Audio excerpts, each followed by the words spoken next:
Reporting live from the liquor store. How's everybody doing on this fine Saturday afternoon, man? Hey, I told y'all, man, I went live last night. That was the last call. The show I did last night was called The Last Call. So, this free agency talk, man, is over with. It's over with. We got that shit off the shelf. It's sold out. It's put up to next year. It's a seasonal thing. Right now, if you come in here to the liquor store, you up here trying to make a purchase, everything on the shelf is about draft talk, man. It's all about the draft at this point moving forward because, it's just about a month away. Matter of fact, I'll be leaving it in about a month to go to the draft. So, it's time. The Dallas Cowboys, now that they made their big free agency acquisitions, they're getting their draft boards together. They're getting their, they're getting their film work together. They're really taking a deep dive and a deep look at the draft prospects more so now that they're done with their due diligence with the free agency. So, we're going to do the same over here at the liquor store, man. So we're going to talk about the draft. Most importantly, pick number 26 is going to be the main topic. Who do y'all want us to take? Who's the best player available? Should we go best player available? Should we trade back? Should we trade up? We're going to talk about all those possible scenarios and a little bit more. But again, on your way in, please go ahead, hit that like button, hit the share button. And you have not already joined HTM Sports, please hit the subscribe button. Trying to grow the channel, get up to 1,000 subscribers. And we've been putting a dent in it, man. We're at 639 right now. I appreciate all y'all for the love and support, helping your boy out, helping grow the channel the way that y'all have. And also, I'm gonna say my usual spiel. We're going to the draft. If you want to donate, it's $ Hennythemoor. I already took out the days. I already got the preparation down. We're going. It's official. So anything that y'all seeing will be used for that. Richard Evans, what's up with you, man? I appreciate you tapping in with me, brother. All right, let's see. Let me get this shared a couple spots, and then I'll be ready to rock with y'all, man. But yeah, man, I'm excited. It's gonna be my first time going to the draft. But we've been doing a lot of due diligence. Like me and Landlord are going live this evening at about 3, in between 3 and 5 when we're gonna do the official draft show. We're gonna look at running backs when we do go live and do the draft show later on. But right now we're just gonna talk about number 26 in general. See what we should do with the pick, things along those lines. And we're gonna jump right into it, man. So again, like, share, subscribe, but we're gonna go right into it. So pick number 26. At this point, what I prefer and what the Dallas Cowboys probably would do are two totally different things, right? When you look at the makeup of the 2023 draft, it's really different from most years. For starters, there's only 31 picks in the first round this year. So, because of that, the later round picks are sort of devalued because of it. Usually pick number 32 is a first round pick. That's a pick that's not going to even be called until day 2 of the NFL draft now. And because you all are already at pick number 26, you are basically picking in the second round, of the NFL draft at this point. Because honestly, man, there's really not 32 players deserving of a first round pick most of the time.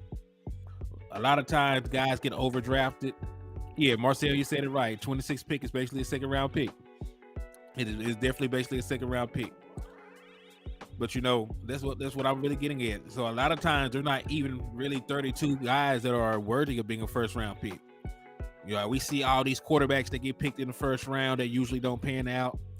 Right? We see some of these wide receivers don't pan out. Remember, like everybody talk about Justin Jefferson and CeeDee Lamb, but Jalen Reagor was also a first round pick, and that went horribly for the Philadelphia Eagles.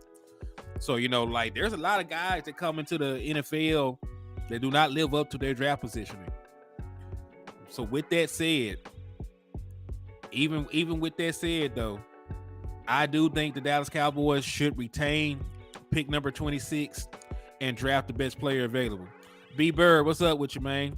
Mike Aldino, what's up with you, man? Appreciate you for coming over and showing love to the liquor store, man. And I'm gonna tell you why the Dallas Cowboys should go BPA. Because right now, at this moment in time, the Dallas Cowboys are trying to build a team that can contend for a title in 2023. We're not building for the future. We're not trying to wait for a guy to come in and develop. You know, I don't need a guy that's going to take 3 or 4 years to be ready to play, you know, at a level that could contribute to my team.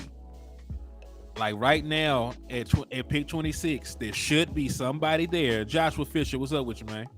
There should be somebody there that can come in and be ready to contribute to a championship team. It may not be the sexy pick, but you know, there should be somebody at some position that could come in and be a first day starter for you at pick 26. You know, usually when you want to trade back, you know, and get more draft picks. You want to trade back because you know the guy that you think you really want might still be there. But at pick 26, you know, there's a good possibility for one of the better wide receivers to be there. There's a good possibility for one of the better guards in the draft to be there, one of the better tackles, one of the better defensive tackles. And, you know, those are actually areas of need for the Dallas Cowboys. And I know I said wide receiver and I said area of need, and y'all probably looked at me crazy when I said that. But, you know, right now we only have 2 wide receivers on this roster that you can really trust. You can trust CeeDee Lamb and you can trust Brandon Cooks because the numbers say you can trust Brandon Cooks. The last 2 seasons, Michael Gallup has not produced. I know that he's been injured. I don't know. I'm gonna chop it up with my brother soon, but you know we will get that draft show off the ground, up and running later on today. But I'm sure that Ken Folk will have all that straightened out by the time that we go live and do that draft show, man. So don't even worry about that. Just tap in, and we'll give you all that quality Cowboys content y'all been waiting for, man. But yeah, so like you can only trust 2 of your wide receivers at this point. You could trust CeeDee Lamb because he made an All-Pro selection. You could trust Brandon Cooks because of his body of work, right? Because he is only a year removed from having 1,000 yards. He had more yards than Michael Gallup last year, despite the fact that he tried to force his way out of Houston. So you can trust those 2. You have no idea what Jalen Tolbert is at the NFL level. You don't let Kevontae Turpin play offense that much. Michael Gallup, the last 2 seasons, has been nicked, has not played up to par. So realistically, you have 2 wide receivers that you can actually depend on. So if somebody like a Zay Flowers were to fall into the draft, if somebody like, hey, what's up with you, Steven? I appreciate you tapping in with me, man. If somebody like JSN were to fall in the draft, right? They would be welcome additions to this team. And I understand a lot of people are high on Michael Gallup. I like him personally.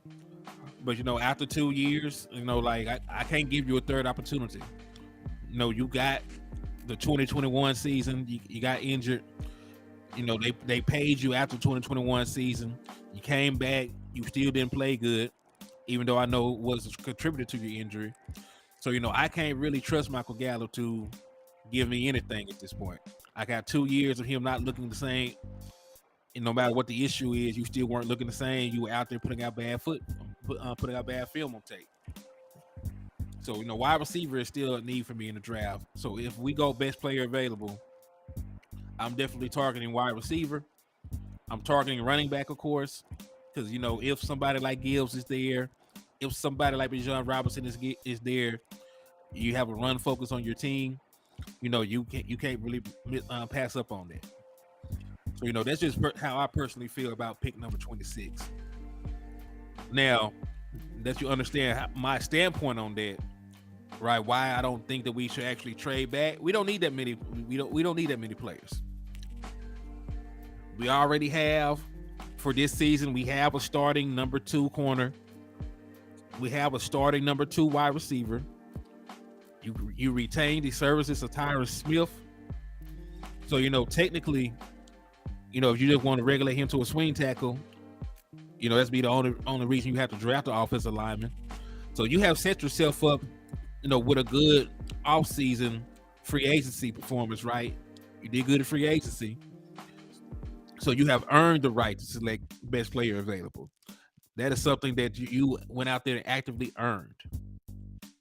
I don't know why, but I'll take a tight end. Is some bad tests coming out. I'll take a tight end before a wide receiver.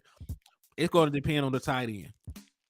And I'm still not taking a tight end at number 26 because there is a laundry list of tight ends that were drafted in the first round that came in and did not develop. They were putrid, to say the least. Regina Green, what's up with you? I appreciate you for stopping by. So yeah, so like I don't ever trust a tight end in the first round because they never pan out, man.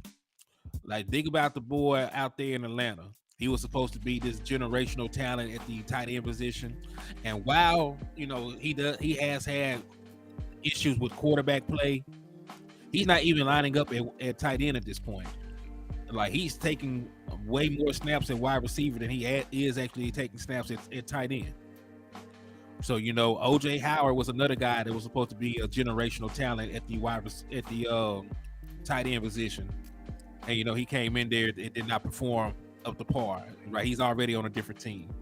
So I can go down the list of first round tight ends that didn't turn out to be worth a damn.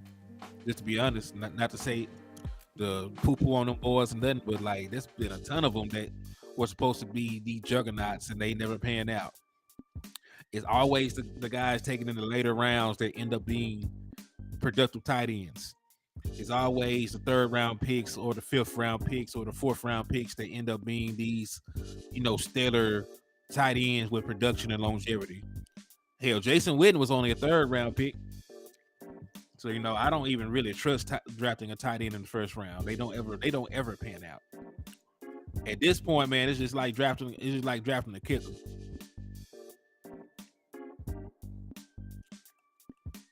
Oh yeah. Yeah, it's just like the kicker position, man. Like I can get one of them. I ain't gotta draft a kicker.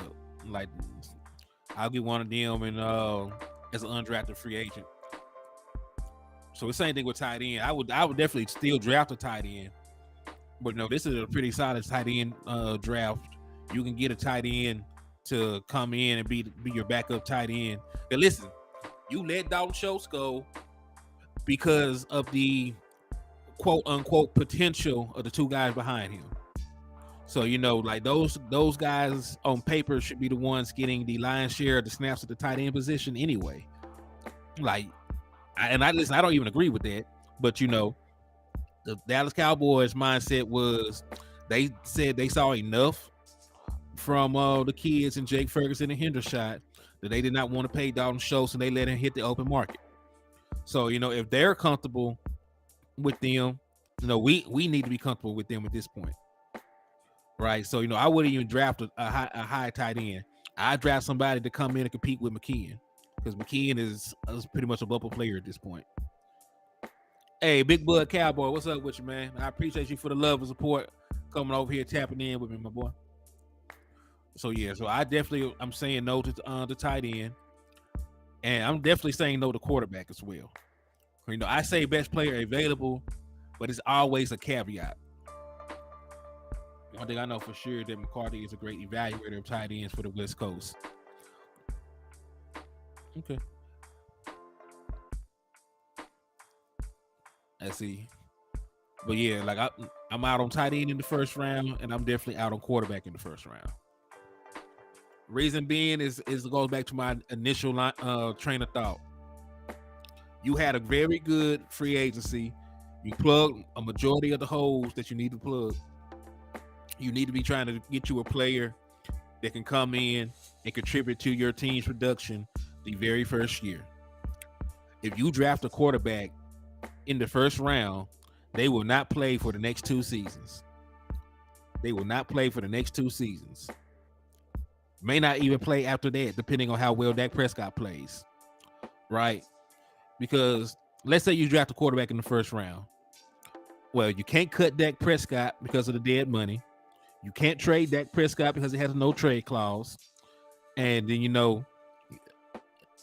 the only way outside of paying him $59 million next season is to pretty much extend him because you just restructured him this season. So, you really have no way of moving on from Dak Prescott if you don't like him.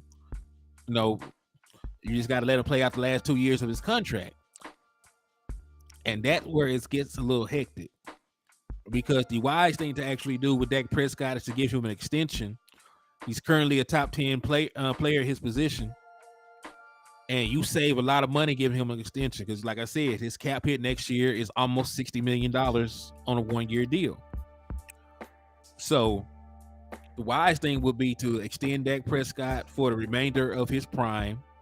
Nelly Rogers, what's up with you, man? I appreciate you. Michael Autry, thank you for tapping in with me, my boy.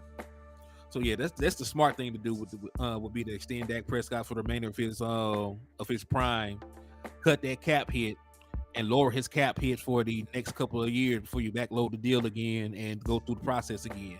That way you can realistically, re-sign these guys that you need to re-sign. Trayvon Diggs, I say if you make Dak Prescott play out that last year of his contract, you might lose Trayvon because this is the final year of his contract. He needs an extension. He needs an extension right now. He'll be an unrestricted free agent next year. All right, then CeeDee Lamb, this is the last year of his deal. You could pick up his 5th-year option, but you really need to get an extension done with him as well. So it makes no sense in not extending Dak Prescott. Neil Favre, what's up with you, man? I appreciate you tapping in with me, showing love and support over here at the liquor store. Everybody coming into the liquor store, please pick you up a bottle, drink responsibly. But if an Eagle fan say something crazy to you, man, right, you need to slap them across the head with a bottle, man. We don't fool with them boys like that. So yeah, extending Dak to lower his cap hit is wise. Yes, extending Dak to lower his cap hit is the only move you can make. Because honestly, there's no quarterback in this draft that's going to come in and be better than Dak Prescott right now.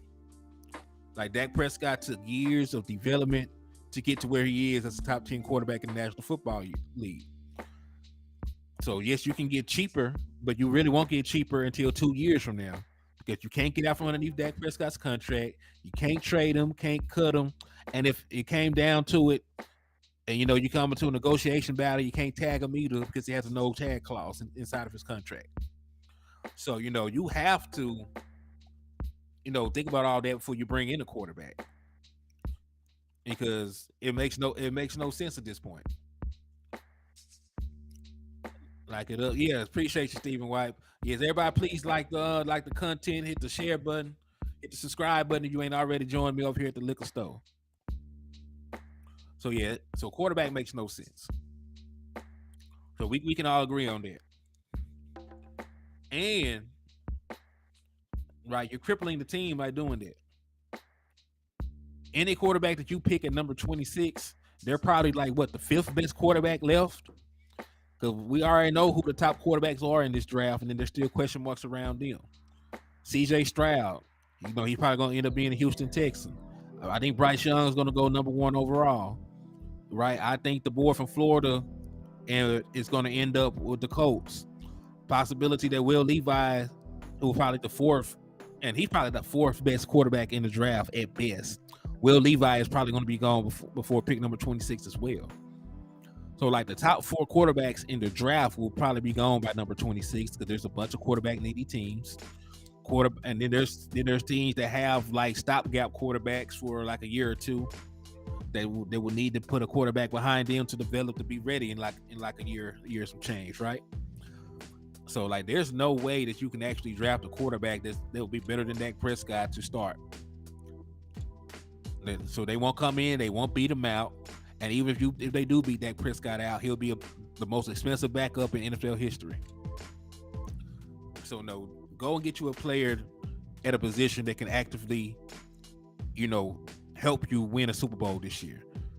We listen, this is a team that won 12 games last year, won a road playoff game, and then we only lost by a single score to the number 1 defense in the National Football League on the road. So this is a team, man, that you need to go ahead and just try and upgrade. You don't need to go out of your way, to try to tear it down. You don't need to go out this way, try to build for the future. Get some guys in here right now that can come in and be productive for you out the gate. So though that's why quarterback is off the table. But no, we can look at some of the other positions. We're gonna start at wide receiver. Yes, I'm still on this wide receiver shit because I think Michael Gallup should never got a contract over Amari Cooper, but it's neither here nor there at this point. So we're gonna look at wide receivers at number 26 first. Then we're gonna look at running back because Mike McCarthy already said that he would like to run the damn ball. Then we're gonna look at defensive tackle, and then we'll look at the offensive line in that order. So bear with me while I get this pulled up. We're gonna look at these prospects.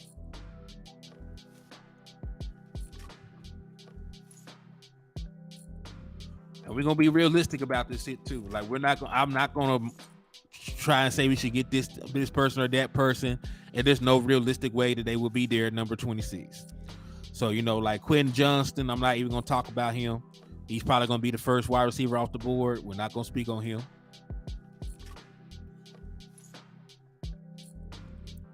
So let's see.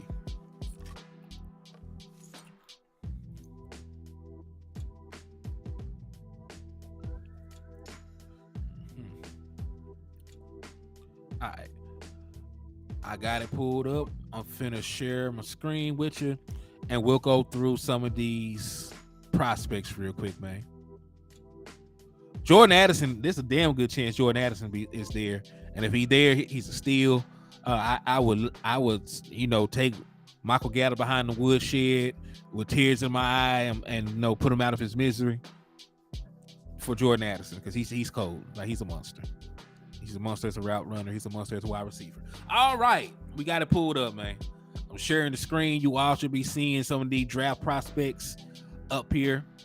I'm going to not look at Quentin Johnston because everybody else has the possibility of falling to the Dallas Cowboys.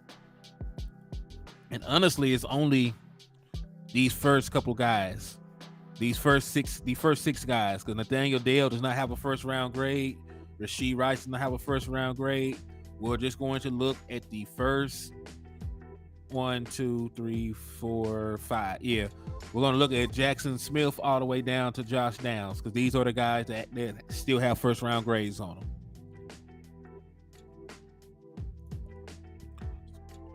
Yeah, hey, so over. You gotta take behind the woodshed, send that boy out, man.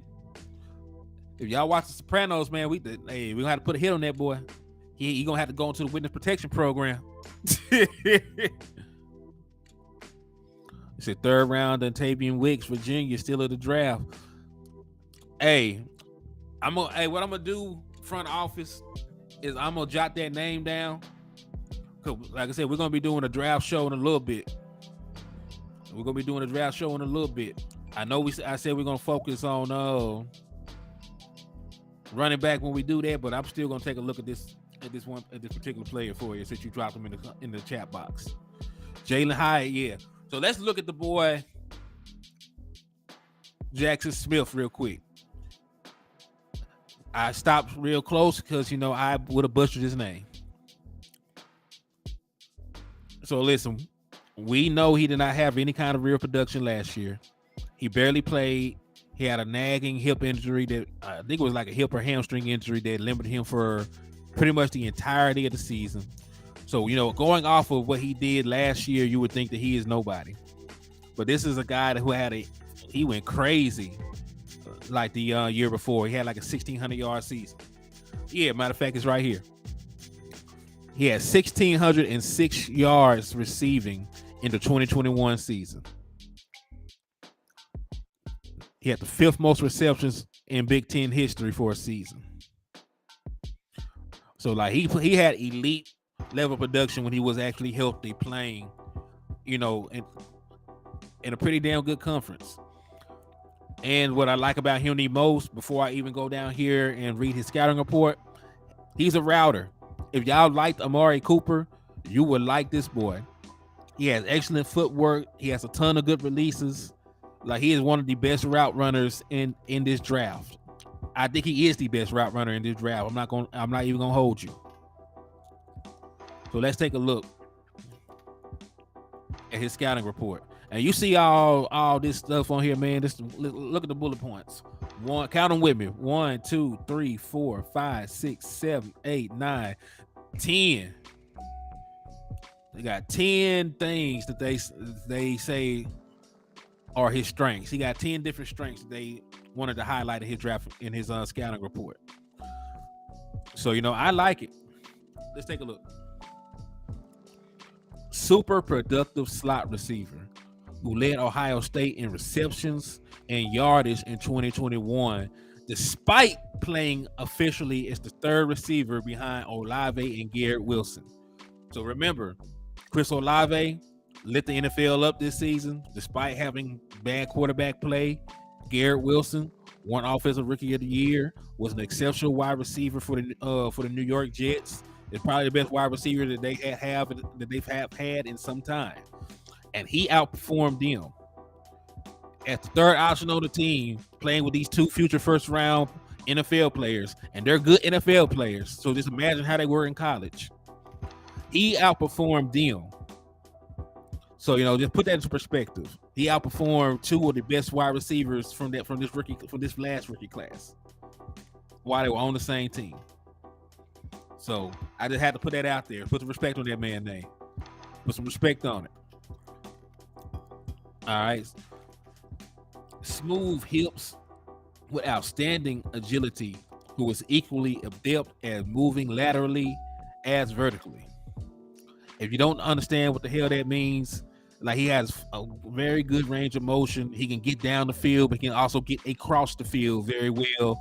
And there's no lost movement when he does so. He's very smooth with how he moves when he going straight down the field and going like horizontally across the field. So that's what they mean by that in this scouting report. I'm not saying that y'all are dumb or anything, but just some people don't understand how some of the stuff is worded. That's what I'm here for. I got y'all. Has outstanding soft hands, demonstrated by his impressive 141.8 quarterback rating when targeted. So when you targeted this man, it was damn near a given it would be a completion. It was almost guaranteed that if the ball was thrown his way, he was catching it, he was making a play. So that's why you have a great passer rating when somebody is targeting you, especially when they target you as much as they did. If he had 95 receptions, I'm sure he had over 100 targets. So to have that big of a sample size, it speaks volumes. Often used on deep routes, getting separation down the sideline or over the middle on crossing routes by extending his arms rather than pure speed. Cool.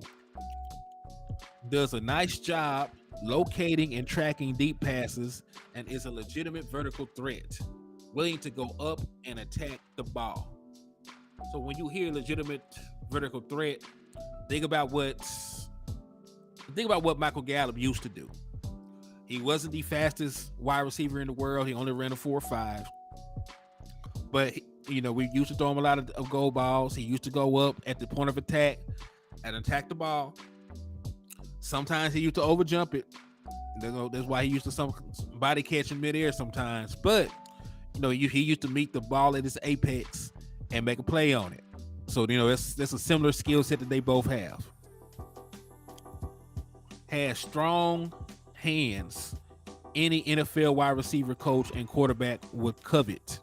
Tracks the deep ball over either shoulder and brings in passes fluidly without breaking stride downfield.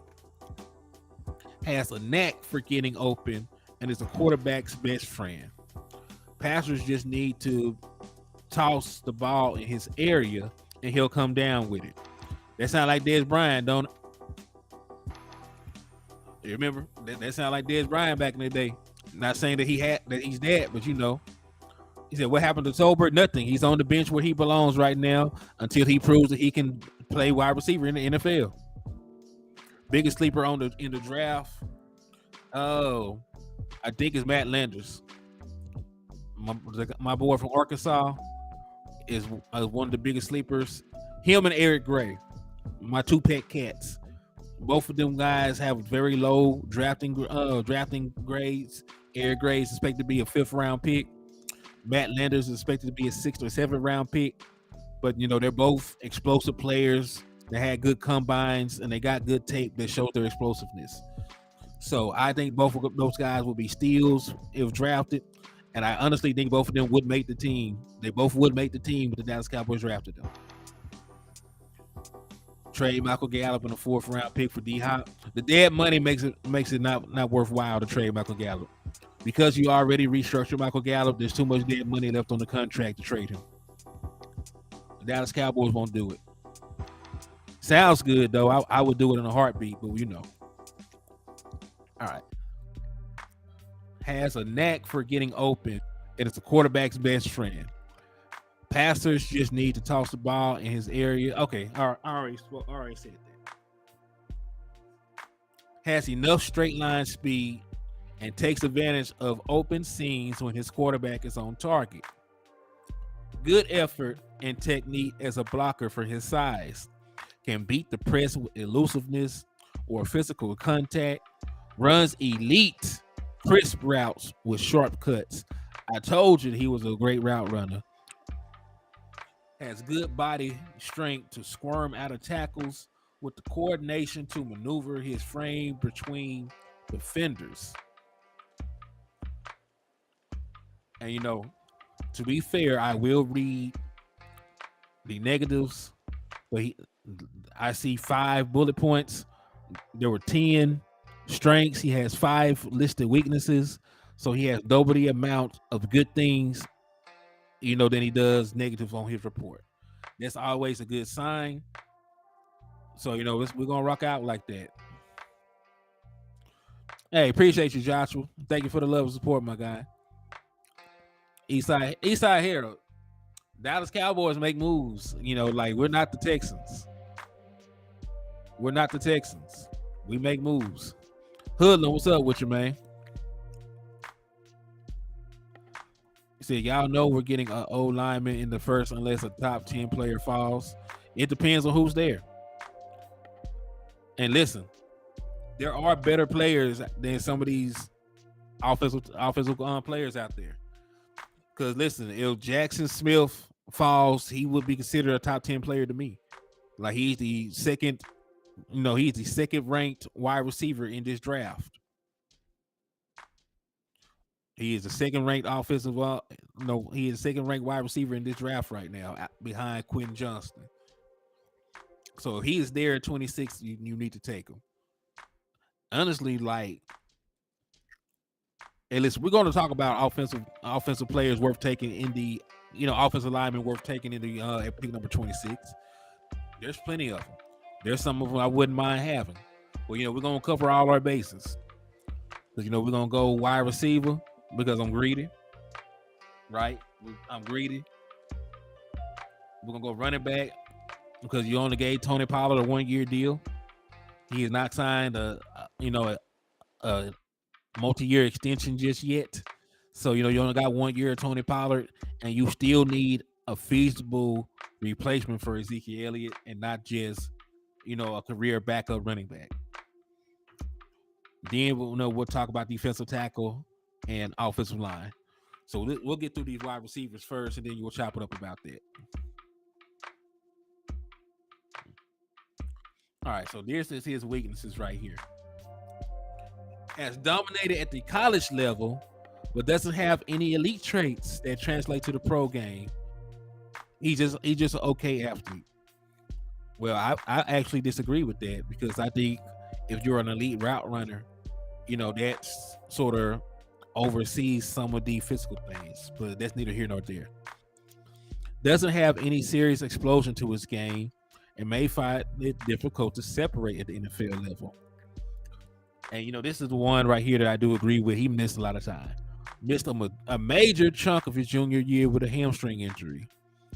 We'll have to demonstrate this is the exception rather than the rule for him. He has had a few more drops than you would hope for a top wideout, mostly due to the occasional lapses of concentration rather than anything more instinctive. and Stissick. I mean, spent most of his college career playing in the slot, so it remains to be seen how well he will stand as an outside threat. Okay. First one I don't agree with. Other ones like I'll let him make it. It'd be hard to pass up on one of those top wide receivers at 26 is available. I agree. And listen, I'm not saying that this is one of the best drafts ever or anything, but it's a deep draft at multiple different positions. It's not a deep quarterback draft, and I don't think it's a very deep safety draft. But like there's a very very deep running back draft. Like there are some pretty damn good wide receivers in this draft as well. It's just the issue is a lot of them are guys that you will probably put in the slot. Like you'll probably put Tank Dell as a slot. You'll probably put at the next level. You probably put Downs as a slot. You'll probably put some of these other well known prospects as slot guys. At the next level. But they definitely have some explosiveness and some talent to them. So yes, I would definitely take him though. Like he hits too many of the targets. Like he checks too many boxes. Hey, shout out to DC for Life for the $4 donation. Thank you for the love and support, my guy. I appreciate you. So yeah, like he's easily a yes for me. So let's go back to all right. The wide receivers. I could have just hit the back button. I was being too. We already said we're not going to look at Quentin Johnston because 9 times out of 10, this man is not finna fall to no 26. Well, we will talk about the next best wide receiver on this list. And Jordan Addison, I definitely can see him because of his size and his combine making it to number 26. And, if that does happen, the NFL is in trouble. Yes, Hoodlum, you're correct. There are more slot guys in this year's draft than outside receivers. But let's chop it up about the boy Jordan Addison real quick because I think he's a dog. Anybody passing up on the boy, they're foolish. So I'm going to say this before I talk about him real quick. Your only question is going to be: Is he a product? Is he a product of the 2 quarterbacks that he played with? Because Jordan Addison is not like these other not like some of these other wide receivers that you have to project with. Because Jordan Addison has played with 2 guys that are going to be that are NFL quarterbacks. Because before he went to USC, he played with Kenny Pickett at Pittsburgh, and now that he's at USC, he's playing with with Caleb Williams, who is projected to be the number 1 overall pick next season. So he's going to be an NFL starting quarterback as well. So the only knock, if you want to even call that a knock, is that he actually played with very talented quarterbacks, distributing him the ball. I can't wait to see the late round hidden gem we get this year. It's definitely going to be one. We always usually get one. So yeah, I'm excited about that prospect too, my guy. They are crazy. Yeah, they're crazy. But even with that, like even with good guys throwing you the ball, you still have to make plays. And if you look at where his projection is, mid first round, I think he makes it. Like he has one of the better chances of making it to the Dallas Cowboys. But let's take a look at his scouting report.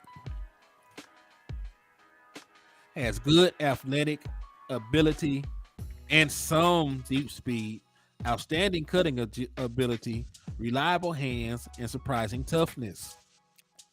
I like it. Has consistently put up outstanding numbers at the college level, established himself as the top receiver in the nation. Often used on deep routes, getting separation down the sideline or over the middle on crossing routes by extending his arms rather than pure speed. Combines speed, balance, quickness, vision, and crisp cuts to lead defensive backs and linebackers in the dust. Has elite change of direction, can cut on a dime. Manages to find holes in coverage and has exceptional hands with equally impressive body control. Does a nice job locating and tracking deep passes and is a legitimate vertical threat, willing to go up and attack the ball. And listen, at only 5'11", that is very imperative that he tries to go up and get the ball at some points. He can't. Sometimes, at that size, you can't wait for it to fall into the breadbasket. Flashes the foot quickness and toughness to handle slot duties. And remember, we said there's going to be a lot of guys that will probably play slot at the next level because of his size. He'll probably end up being a slot receiver for a majority of his career with some occasional snaps at the X and Y positions. Right. So he's a threat wherever he has the ball. Has the strong hands any NFL wide receiver coach and quarterback would covet. Tracks the deep ball over the shoulder, brings in passes fluidly without breaking stride down the field. One of the best route runners in the 2023 draft class, elite technician. Now, with that alone, you should be intrigued about the prospect of adding this boy to our, wide receiving room. Hey, Eastside Harold, Deron Bland was our hidden gem. Deron Bland had 5 interceptions as a 5th-round pick, right? Took over a starting slot position. So, yes, we still had a hidden gem in this draft. And really, if you're a top 100 pick, you can't even be called a hidden gem, Eastside Harold. You wouldn't know that because your team drafts like shit. But, it's all love, my boy. Dotson went around 15, I believe. So Addison at 26 is solid. I can see that. Back to what we were talking about. But yeah, we all know that Dak Prescott loves a wide receiver who is exactly where he's supposed to be. That's why he worked so well with Amari Cooper, who is one of the better route technicians that he ever played with. He's a guy that can get open, create their own separation. So just think about it. The aspects that you liked about Amari Cooper, just imagine that, but younger. A slippery runner with elusive footwork, has little to no wasted movements between the reception and burst. All right, so those are the good things about him. Said the short bus does not at Cowboys. Y'all crazy.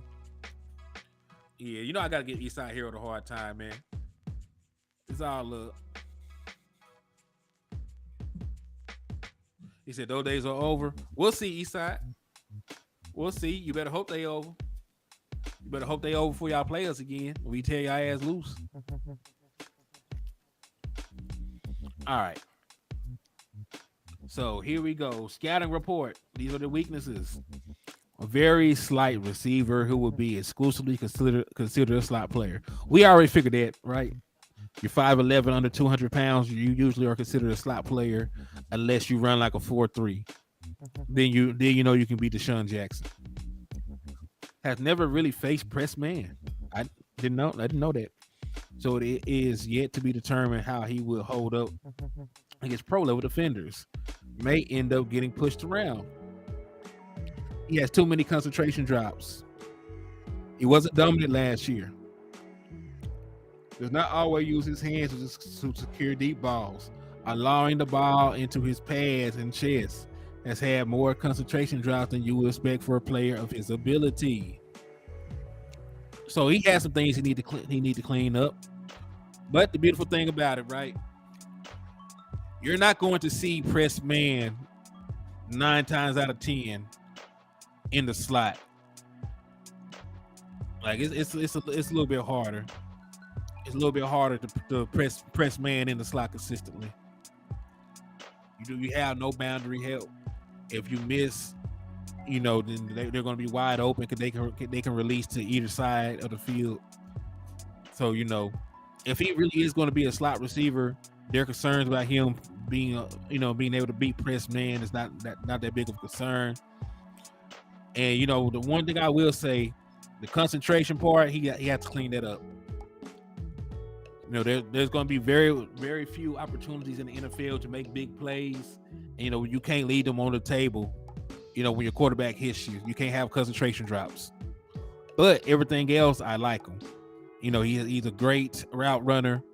You know, he's fast. You know, he's quicker than fast, but you know, he still has enough speed to make you pay once he catches the ball. He's a yak guy. I like him. I still would draft him at number 26 because he still could probably come in and be better than Michael Gallup. Player comparison they got is Devontae Smith. I don't think he's as good as Devontae Smith, but I definitely think he's a guy worth it. Double R, what's up with you, man? I thank you for tapping in with me.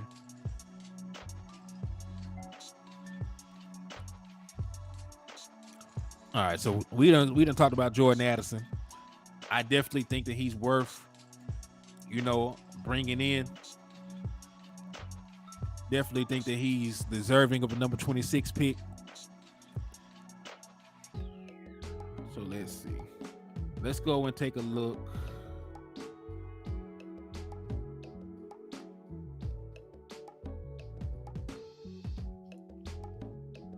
At the next wide receiver on this list.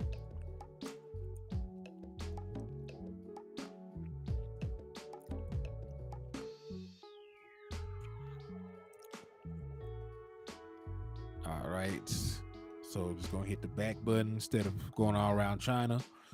Now, this is a guy who had a lot more draft buzz before the combine because they were making these speculations about his speed.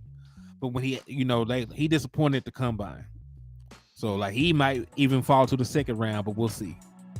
And we'll talk about Jalen Hyatt.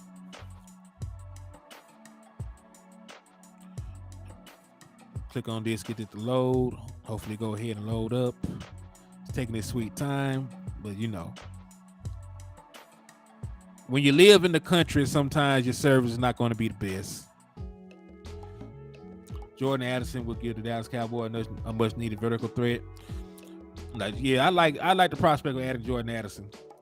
No, he's not the fastest guy in the world. He's not the biggest guy in the world, but he is a router. You know, he has enough explosive ability to make plays. I like him. Right now, he's projected to go number 23 overall. So he's very, very close.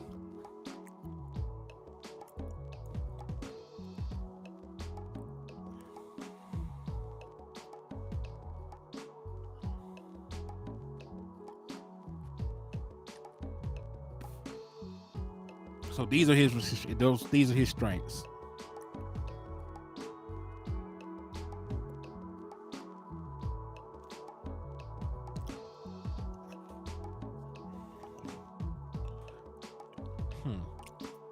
So they say he has matter of fact, everybody, we're going to take a 30-second water break.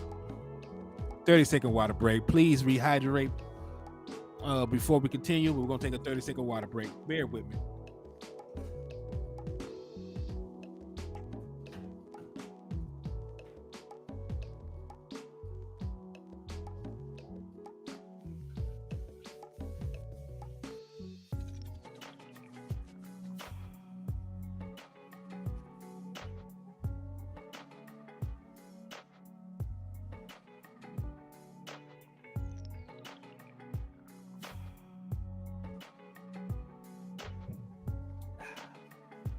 All right, now that you're fully hydrated, we can start back drinking. So let's go ahead and talk about this boy Jalen Hyatt, see what skill sets that he actually brings to the table. They say he has elite speed, can eat up cornerbacks cushion in an instant, and can beat even the quickest DBs. I like it. Hyatt recorded a 10.46 in the 100 millimeter and a 21.14 in the 200 millimeter. He has run an electronically timed 4.31 40-yard dash and added a 34.5 vertical. He's probably even faster now. In 2022, he has shown he can totally dominate even the top secondaries in college football. He's pretty much impossible to stop unless overcovered. His long arms allow him to play bigger than his size and also displays an impressive catch radius. Hyatt has the frame to carry even more weight. Hyatt tracks the ball well downfield and consistently runs under long throws. He is amazing as a catch and run threat, running hard and consistently picking up big yardage after the catch. He shows elite initial quickness off the line of scrimmage and has enough strength to be able to consistently escape the jam at the next level. Savvy natural pass catcher with reliable hands and very good focus, snatches the ball out of the air and shows the concentration to make acrobatic catches look easy. He's a precise route runner, creating separation when used on quick outs and stop patterns in college. Hyatt has a good stop-start ability and lateral agility. Excellent blocker considering his relatively slight frame. It can't be ignored that he led the country in QB rating when targeted last year. Good things. So, sounds good, right? But these are the flaws. Nobody is perfect, not even first round prospects. So, looking at this, it says right here, his tape is limited and has only one season putting up elite numbers. Prior to then, his performances were pretty nondescript. He'll have to develop a better feel for sitting down against the zone coverage. Route tree is pretty limited. Will take some serious time to adjust to the pro offense.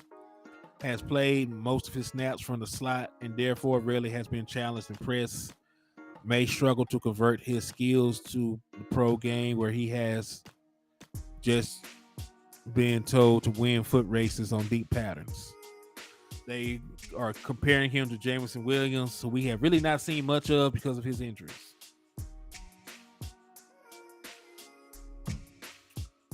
I like him though. So I'm gonna do a quick little poll. Yeah, one trick pony, but listen. As long as they good at the trick that they got, like add them on in here. Because we already got a number one wide receiver. We got Brandon Cooks, who will be your number two for the next 2 seasons. Right? We got a possession receiver in Michael Gallup. So if he can be an elite one trick pony guy, he can be an elite go ball guy, if he can be an elite post guy, shit, I'm down for it. Because that's an aspect in our game we have not had. He adds more speed, this, that, and the third. So let me ask y'all. I'm gonna take a quick poll. I'm gonna take a quick poll. Out of those 3 wide receivers that we talked about, who do you prefer? If you want JSN, put 1. If you want Jordan Addison, put 2. If you want Jalen Hyatt, put 3. Put it in the chat box. I'm repeat it again. If you want JSN at number 26, put 1. If you will prefer Jordan Addison at 26, put 2. If you would prefer Jalen Hyatt at 26, put 3. I want to get y'all opinions on it. Talk to me. If all 3 were there, let's say we're in a mythical wonderland and all 3 of them were there, who would y'all pick? A double R said 2 or 3.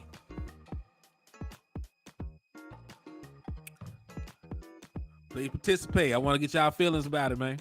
Marcel said 1. Regina Green said 2. Okay.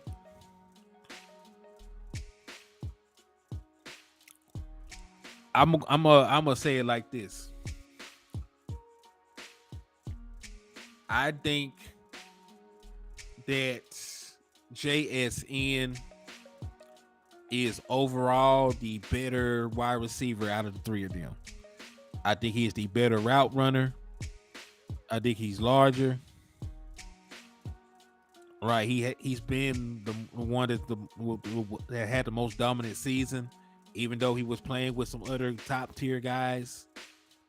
So like I think if you put them in order, I think I think really like they have them right on this list. I think JSN should be the number one guy at 26. I think that Jordan Addison would be the next best option, and then it's Jalen Hyatt will be the third starter kick dude. I take any of them at 26, but one has the highest upside. Addison is more explosive. Yeah, he is the more explosive player out of the three, between him and JSN anyway. Because Hyatt, is technically the most explosive guy out of the three of them. He has better he has better long speed, ran a faster 40. He's slightly taller, has a longer wingspan. So he probably be the most dangerous deep threat guy. But overall talent, I definitely believe in JSN. But I feel starter kid Duke. I take either one of them. Beggars will not be choosers. Matter of fact, we're going to pivot. I was going to keep talking about, wide receivers, but I think this is how I'm gonna do it. I'm gonna talk about 3 guys from each position and just move forward. So let's go to running back. This is probably going to be quicker than you expect because you may or may not know this, but Bijan Robinson and Jahmyr Gibbs are the only 2 running backs this year that need to be drafted in the first round. That's just me being 100% honest with y'all. They are the only 2 that need to even be considered being first round players. I seen Devon Arcane because he played in the SEC. He might be a late second round pick, but Bijan and Jahmyr are the only 2 guys that need to be considered first round picks. Just to keep it 100 with you, I'm not gonna sell you no wolf tickets. I'm not gonna tell you no lies. Like these other guys are not first round pick worthy. Now it is a very deep running back class. But I think all the guys are exactly where they need to be in terms of draft grade. So we're gonna take a look at Bijan Robinson. 9 times out of 10, he will not be there. Matter of fact, listen, everybody and their mama to talk to y'all about Bijan Robinson. I'm not gonna do that because I don't think he'll be there. Realistically, Jahmyr Gibbs has the much better chance of making it to number 26 than Bijan Robinson. So by default, he's going to be the one running back that we look at today. Because we're not just talking about overall draft prospects. We're talking about pick number 26, acquiring talent that can come in day one and produce for us. And we're also talking about realistic, players that will be there. Jahmyr Gibbs is the most realistic out of the 2 that will be there at number 26. So we're going to chop a little about him for a little bit. And, for out the gate, what do you see? Second ranked at this position, ran a 4.36, only 21 years old.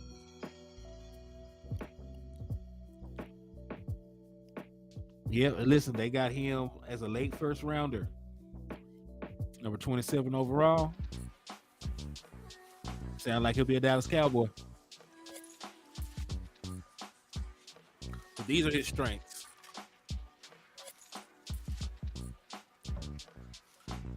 Best, B-E-S-T, best skill set of any running back in this class. Will truly fit into any scheme. He's a great pass catcher with a more advanced route tree than you would be expected of a running back. And because we are entering into a West Coast offense that actually throws the ball to running backs a lot, having a running back that can catch the ball is going to be paramount. It's going to be paramount. So let's see. strength to complement a power back rushing attack if need be. Electric speed, allowing him to easily burn tacklers on corners. Has vision and confidence to hit holes without second thought. Will only be 21 years old by the time he is drafted, leaving ample time for his prime years. I like that. Possesses fluidity as a runner, can stop on a dime or turn on the jets at will. Has been clocked at 22.3 miles per hour on one of his 70-yard touchdowns. Not a great pass blocker. Has less weight than expected of a power back. If he is adopted into an offense that uses him as a bell cow, he would need to add muscle to compete in the NFL defensive lines. Player comparison, they said faster Deebo Samuel. Come on now. Listen, man, if your player comparison is faster Deebo Samuel, I don't give a damn. You sound like you need to be on my team. If somebody came up to you as let's say for y'all who are parents who got kids in sports, if an NFL scout came up to you and said that your son, is a faster Deebo Samuel, like you'll be out there looking for houses, right? You be out here. Oh yeah, I'm gonna buy when he gets drafted. I'm gonna buy this mansion. Yeah, I'm gonna buy this Lamborghini. Come on now, landlord. What's up with you, man? I see you tapping in with me, my boy. I just had to come in here. Give him a little prequel of what's to come. We'll talk about pick number 26 right now. I know when we do the show later on, we'll be talking about running backs, but right now I'm just talking about pick number 26 and guys who are realistically there will be there and can be somebody can come in. I already quantified we're not going to trade back. I already quantified that. Yeah, we're gonna go. Hey, in about another 3 hours or so, right, Land? Or do you need 2?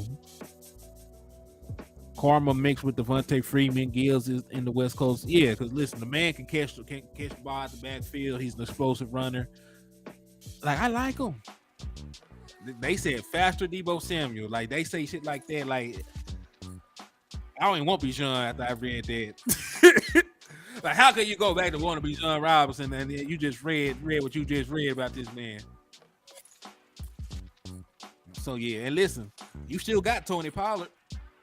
So you got, and you add Tony. If you add him to a running back core with Tony Pollard, you got 2 guys that got 4.3 speed, 2 guys that can hit their head on the goalpost at any given moment. They both can catch the ball out the backfield, and it's purpose. It's really perfect scheme fit. So yeah, like I probably would take Jahmyr Gibbs. I'd probably take Jahmyr Gibbs over some of these wide receivers too, to be honest with you, because I can still throw him the ball. Hey, DC for life. I appreciate you for the $5 donation, my guy. Thank you for the love and support, my boy. Yeah, they said that, it just threw me off. I love that. Gills and Pollard, unstoppable running back duo. Man, I definitely agree with that.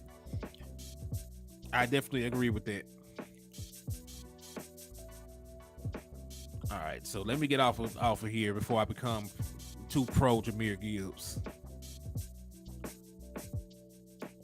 And that's really going to be it for running back. We're going to go into depth at running back position, but we already know first round running backs. There's only 2.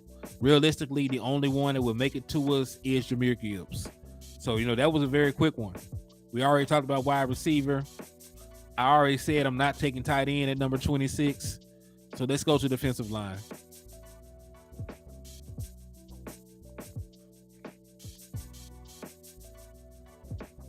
I'm actually going to look at Jalen Carter just based off of the fact when you have off-season issues, off the field stuff happens, you tend to fall. So let's take a look at him.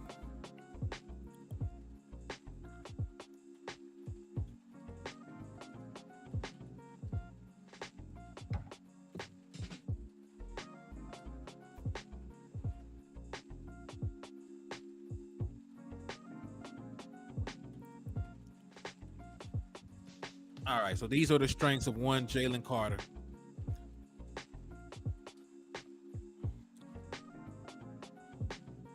All right, let's see. Losing from Alabama.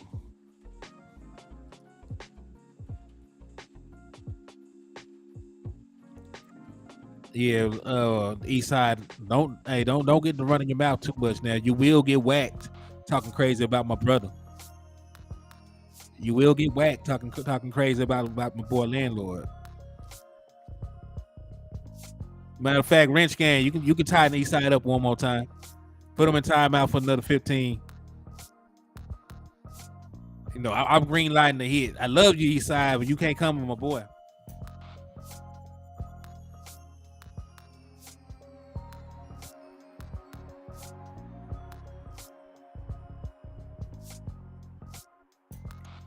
Yeah, I do love you though, East Side. This is all. No, this is tough love though. You can't be talking crazy about my boy landlord. Shit. Let me read this about this boy, man. Has elite quickness and agility considering his size. Has impressive first step and always leaves the blocker off guard. Carter has impressive lateral speed, able to shadow backs in the run game. Okay, so he can move. Awesome change of direction skills. Super quick twitch athlete who consistently dominates slower footed linemen. Has the strong core and powerful hands to shed blockers and shows excellent instincts with the ability to quickly locate the ball. Can make the impressive chest to chest bear hug tackle in the hole due to his ability to wreak havoc in the backfield. Carter is easily strong enough in the lower body to hold up at the point of attack and displays a good feel as a grappler in the phone booth, consistently getting blockers off balance before powering them to the ground. Has the skills to play all positions along the line. At Georgia, he was used as a one tech, two interior, three tech, and a five tech. So he went crazy. So he got significant snaps everywhere apparently. So I like that versatility. Immense strength gives ends a chance to twist inside and linebackers free lane to the pass on blitzes. Good lateral mover who shows surprising speed for a 300-pounder when chasing the ball carrier in pursuit. An instinctive natural pass rusher who possesses an array of moves to dominate, needs to be double teamed. So they say he needs to be double teamed. Okay. Not just an interior pass rusher. He was a dominant run defender in 2022. Some of these comparisons though, I'm gonna take with a grain of salt. Sees the ball well, but is stuck on blocks when head up. Does not shed to make plays often enough. Doesn't always play with consistent pad level, leading to blockers getting into his chest. He missed multiple games last year with an MCL injury. Will need to check out medically. When double team can be taken out of the game, and he doesn't have an answer. He doesn't have a well-developed base as should be, resulting in him being pushed back by bigger linemen in the run game. Has issue taking sloppy ankles to the ball carrier. Discipline issue. Yeah, I ain't concerned about that. Compared man to Warren Sapp, I don't know about all that either. Hey, it's all love for East Side, man. He'll be back better than ever. What y'all think about the first defensive tackle that we looked at? Matter of fact, I'm not just going to read scouting reports for defensive tackles. I'm going to see if I can put some letter grades on it too.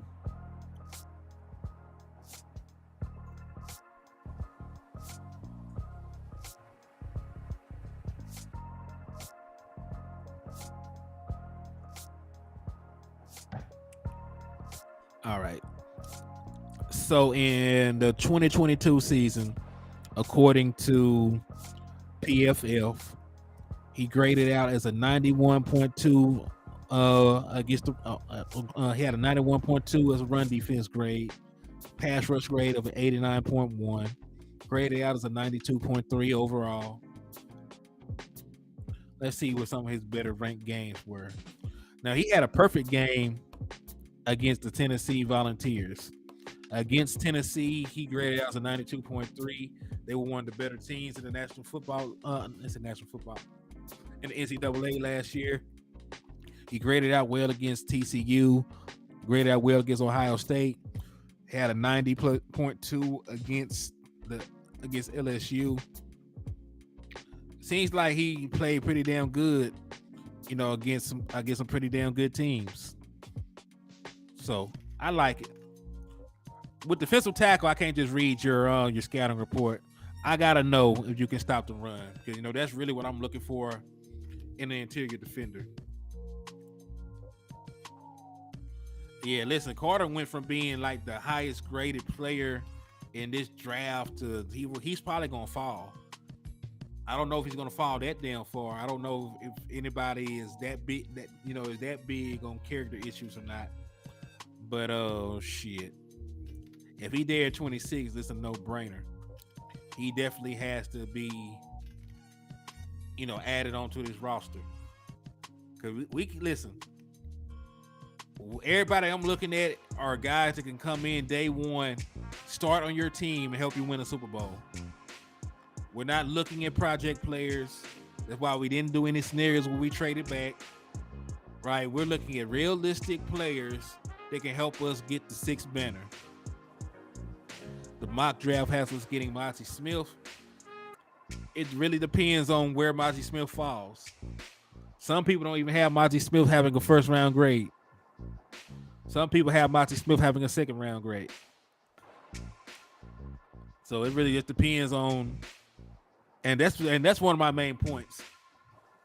Like, there are going to be 31 players drafted in the first round, and there's not really 31 first round players, right? I'm not saying that Monty Smith, isn't a fringe first round pick, but there's guys that they're going to get overdrafted. There's guys that are going to fall. Some of these guys might fall into a later round because because the teams ahead of them draft the wrong guy. So but yeah, I still like Monty Smith too. Just pointing out that some of these guys don't even have a first round grade on them. Say that's why we would get them. True. I like him. And if we're talking about a pure one tech, a pure run stopper, he is that. He is definitely that. I'm just showing love to HTM Sports. I don't get to watch much college ball. Don't know players that well, so can't say much. Hey, I appreciate that, man. Listen, outside of the Arkansas Razorbacks football team, I do not watch every single team. I watch the big games. Like the big games between ranked teams, I watch them. Ranked team plays a team that they might get upset by. Well, I take that back. I actually do end up watching a lot more college football than I normally do because I do sports bet. I don't sports bet on baseball. I never played baseball. I don't watch baseball. So, I sports bet on NFL. I sports bet on, college football. Stuff that I know, stuff that I understand, that's what I sports bet on. So, I do actually watch quite a bit of college football, and then I actually think about it to put that into perspective. All right. So, we done looked at him.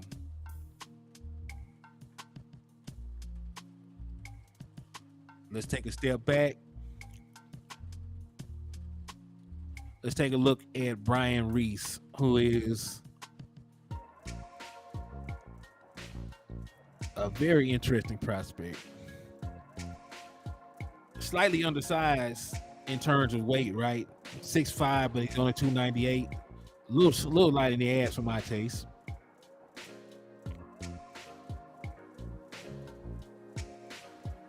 And he's a projected mid first round pick.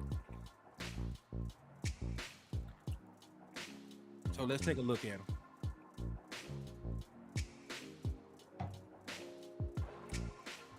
Amazing physical attributes with elite power and agility for his size. Made Bruce Feldman's freak list. Ranked number 14. He wrote the former 5-star, was a third team all ACC selection, 15 tackles, 3 tackles for loss, despite being limited for 4 games because he tore his ACL. He benched 435 pounds, power clean 330, deadlifted 585, had jumped a 30-inch vertical for his size. He clocked a 4.740. So he is an athletic freak if he can do all that. But I actually do rather see what he does on the field. So let's see. He plays with leverage and brings good power, especially in his lower body, consistently holding up against double teams in the run game. Elite strength and balance to sit down, lock down, and create a pile, leading to possibilities inside and out. Finds the ball well and explodes into the backfield at the snap to disrupt passing lanes and find ball carriers. Plays with leverage at the point of attack, whether inside or outside. Keeps eyes in the backfield when inside, moves linemen to either side with strong hands. He has the lateral agility and balance to cover 2 gaps. And Breeze shows some good closing bursts when moving down the line in pursuit. While he can win with leverage and is capable of dipping around the edge, he is better at winning on inside counter moves with a combination of quickness and violent hands. He's strong at the point of attack against the run, able to hold his own when asked to play inside and battle double teams. Breeze has outstanding lateral movement skills and is quick to slip blocks with the speed to cover a lot of ground in pursuit. He's very instinctive when it comes to countering and solid with overall hand usage.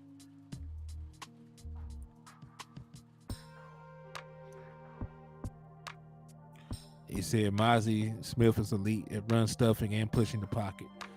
I like Mozzie. All right. Twitchy and can rip through lateral contact. Versatility to play up and down the line. Capable of dictating 5-0 protection calls from the opposition. Draws a crowd due to movement, skills, and motor. Agility to help clean up extended plays.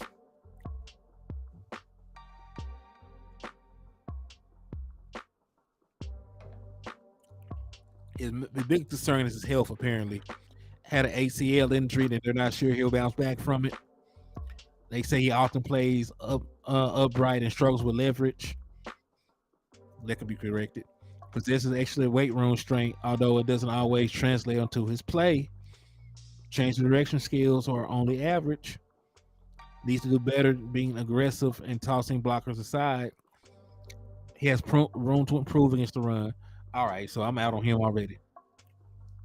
When I am evaluating a defensive tackle at this point in time, if you are not ready-made to stop the run, you cannot be ready-made for my team.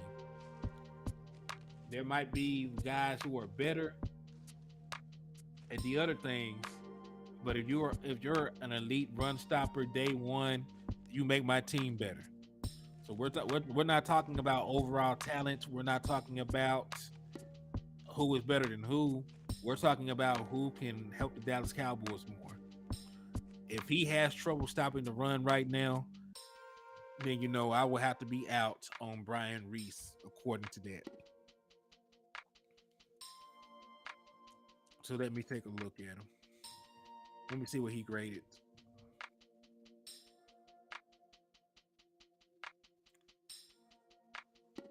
Brian Breeze. Okay. I called him Reese.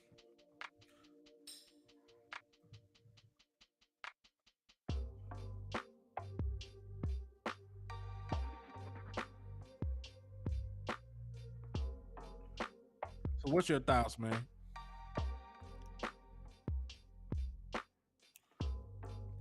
You can't really bring in another defensive tackle that can't stop the run. So if he has trouble stopping the run, I'm gonna go ahead to the next person. So he's off my big board based on that. And listen, he's already undersized. If he's undersized, has a leg injury, and he also has issues in stopping the run, I don't need another pass rushing defensive tackle. I got plenty. Let's go ahead and take a look at Big Mozzie. Let's see what kind of grade that they have on him.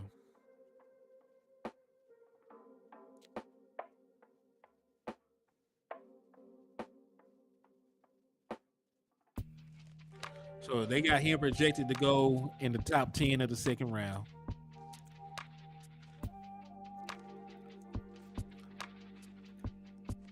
This is a hard one for me.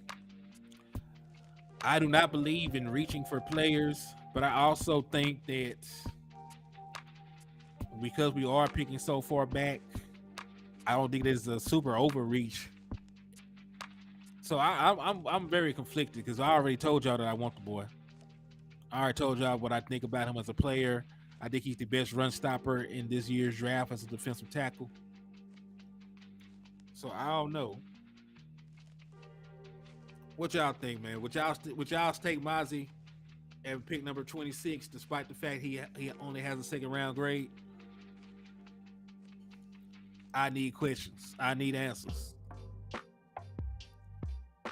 I'm sort of leaning to it. I'm sort of leaning on it.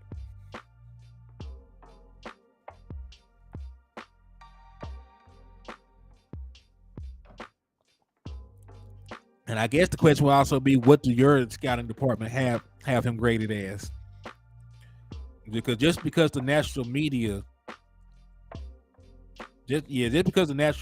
has him as a second round pick, if your scouts did their due diligence and they got a first round grade on him, then of course you draft him. And that's the thing. Like, some people have different grades on these guys. Like Mozzie Smith, Dallas Cowboys might have a first round grade on Mozzie Smith, and then somebody like the Las Vegas Raiders might have a second round grade on them. But the difference between the difference between the first and like a first round pick and the second round pick is not that great, right? Because pick number 26, the second round pick in the draft, is only pick number 32. So what? That's a difference of 6 picks. So if I like him. Like, he is hands down the best one tech in this draft. Big, huge, nasty run stopper, tenacious. I'm gonna go ahead and read his stuff. I'm really am in on him though. He's a massive lane clogging lineman. He brings an impressive, nice blend of power and quickness considering his size. Smith shows impressive get off, often exploding off the line and getting into gaps before blockers can react. Crazy athletic skills. He's 6'3", 337 pounds. He did 22 reps on the bench press, but he did it with 325 pounds. Damn. Close grip bench 550 pounds. Vertical jump of 33 inches. Now listen, you can get 33 inches off the ground at 300 pounds. You a bad dude. 9 jumped over 9 feet. He had 37 tackles last season. Had a 4.41 shuttle time. Damn. Like, he's a good athlete despite being a big boy. He is easily big enough to play and hold well on the nose and has the athletic ability to rush the passer as a defensive tackle. Provides some secondary interior pass rush, getting most penetration when playing 3 technique. But in Dallas, he'll play the 1 tech because we already have a 3. He has a strong core and powerful hands to shed blockers, and he shows excellent instincts with the ability to quickly locate the ball. Has the lateral speed to chase down running backs, and is a dominant run stopper who needs to be double teamed. amazing weight room strength, which translates onto the field in terms of his anchor. Not just a run defender. Has some well-established pass rush moves, and his powerful hands enable him to drive blockers backward. Plays with leverage and brings good power, especially in his lower body, consistently holding up against double teams in the run game.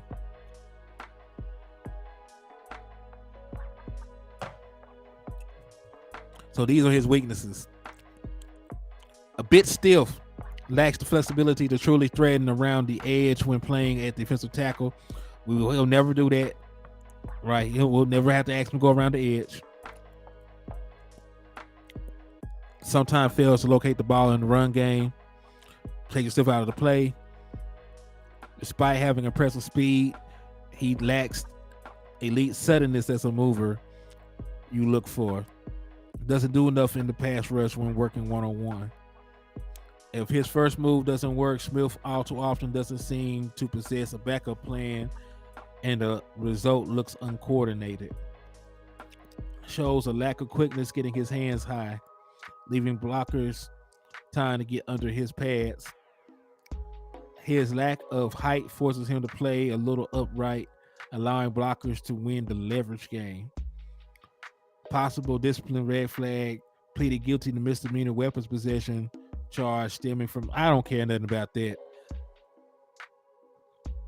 Listen, people want dogs without dog traits. I don't want a Chihuahua. If I get a guard dog, I need him to bite somebody's face off. So people spend too much time worrying about if people are good people or not, if they're good football players. So, and I get it, you're investing a lot of money into these guys. You don't want to lose on your investment because they did something to get locked up or anything like that. Set your franchise back. The boy is 6'3". He's 323 pounds. He's hands down the best run stopping defensive tackle in this draft. At this point, I would draft him at 26, regardless of what other people say. For real, straight talk. I'm not trying to have you marry my daughter. I'm not trying to have you as a business partner. None of that. I just need you to play football. You can play football at a high level. It is what it is.